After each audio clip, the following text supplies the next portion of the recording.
Ari Abah. Ai Abah ieu mah. Si Ujang can ngirim wae duit. Lurus tuh nyupi, tergablok kepikiran. Ya bah si Piah teh na cenah rek dagih Bang Emok teh ya.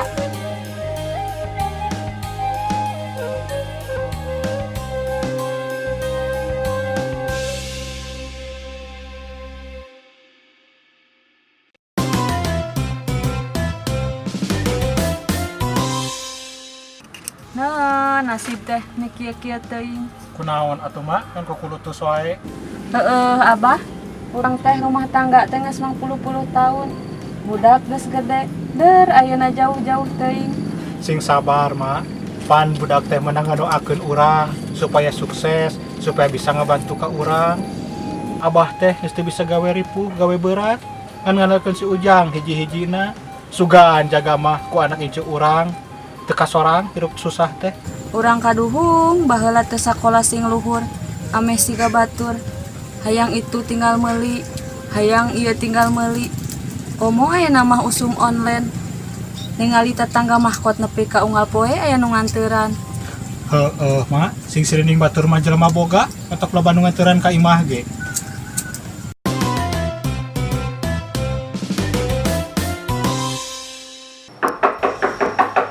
Masuk Jang. Ya Pak. Silakan duduk. Jadi gini Jang. Dikarenakan usaha kita sedang defisit penghasilan produksinya. Saya selaku atasan kamu berat untuk mengatakan ini. Namun apa daya saya yang sudah tidak bisa memperjuangkannya lagi. Iya Pak. Ada apa tiba-tiba Ujang dipanggil? Dampak corona sudah sampai ke dampak ekonomi kita saat ini.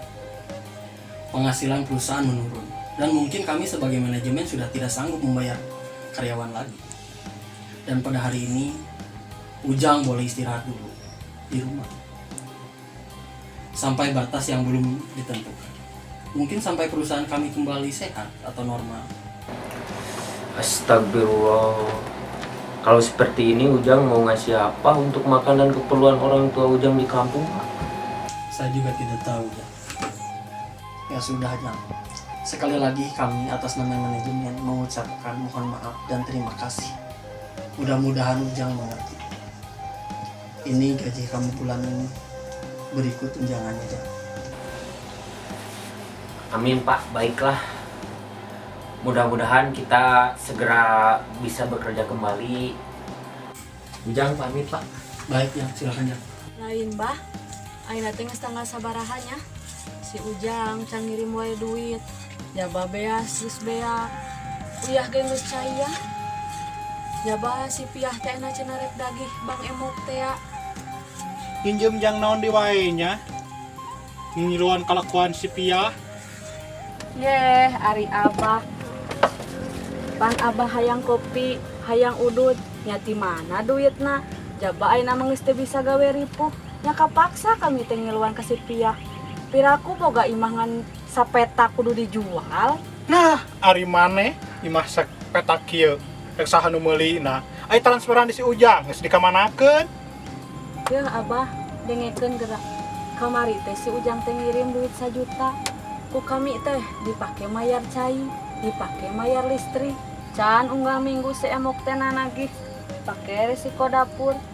Der Abah ngebon saeutik pake modal kebon ge. Da eta rasa maneh rek aya hasilna. Nya unggal ngebon ge tara kajadian wae. Punten, marah ya. Punten, marah ya. Ah, geus sadi wae. Wah si Piah ajak riung ka maneh. Alah si Abah, bade heueuh. Mangkaning can boga duit. Sampeurkeun tanggung jawab. Ku Abah we tempo, wayahna kitu bejakeun si mana eueuh. Lurus tuh nyupi, tergablok kepikiran. Geus saha di wae nya. Alah, nah si Abah teh jeung anak-anak kan. Ai Abah ieu mah. Sila aing euy, aya naon? Ieu Abah aya telepon si Ujang, nu kabade naon? Assalamualaikum. Ujang ieu teh. Waalaikumsalam Bah. Kumaha sarehat Abah jeung Ma? Pangestu kasep. Kumaha Ujang di dinya? Alhamdulillah Bah, sae ari si Ma kemana Bah? Ujang hoyong nyarios. Ke antosan. Kema, ieu si Ujang handphone. Alhamdulillah, si Ujang aya nelpon. Iya abah, cik mana atuh? Assalamualaikum mah, sehat? Waalaikumsalam Kasep. Ujang kumaha sehat? Alhamdulillah Ujang ge sehat mah. Aya naon baget? Emak teh sono ka Ujang teh. Tos lami teu uwih ku naon? Sementawis ayeuna mah Ujang moal tiasa uwih mah. Har, nyaku naon Jang? Mangkaning emak teh tos teu gaduh cecepengan kanggo resiko dapur sareng bekel. Ngantosan Ujang transfer? Nya eta mah Ujang tadi teh gaji terakhir. Sementawis Ujang teh dilirenkeun ku perusahaan teh. Alah sia, kumaha atuh? Ujang lain uwih we ka lembur Jang. Ujang moal tiasa uwih mah wayahna. Ujang bade milari pada melandei supaya tiasa ngintun artos ka emak jeung bapa kanggo modal tani. Nyaku naon Ujang make liren? Ujang ada masalah? Teu mah, alhamdulillah Ujang mah teu gaduh salahna naon. Mung perusahaan kenging dampak ku corona janten sadayana dileburkeun heula. Keke. Saha si corona teh Jang? Make ngaganggu pada melan Ujang. Sanes jalmi mah corona teh panyawat. Nu nyaram jalmi teu kenging kaluar ti bumi eta teh wabah anu tiasa ngamaotkeun. Hah? Abah? Sanes abah mah tapi wabah. Tos ayeuna mah artos nu ieu ku Ujang ditransferkeun ka emak. Ujang nyungkeun pedoana we ti emak sareng ti bapa. Kitu deui emak sareng bapa sing sehat, omat ulah seueur teuing ruang riung sareng batur. Bilih tepak ku corona. Amin. Muhun atuh Jang. Emak jeung apa mah ngadoakeun wae Ujang sing sukses, sing tiasa nalangkan janten sepuh. Muhun mak, tos heula atunya Ujang bade uwih heula. Salam ka bapa. Assalamualaikum. Waalaikumsalam. Yah Nyi, naon mah Ujang teh bade ngalamar nyai teh kitu.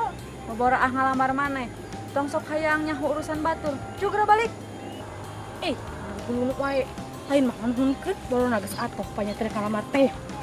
Aya naon mak nganu gulun wae ka sasaha teh. Gawat abah, ieu mah gawat. Rumah tangga teh urang geus siaga hiji.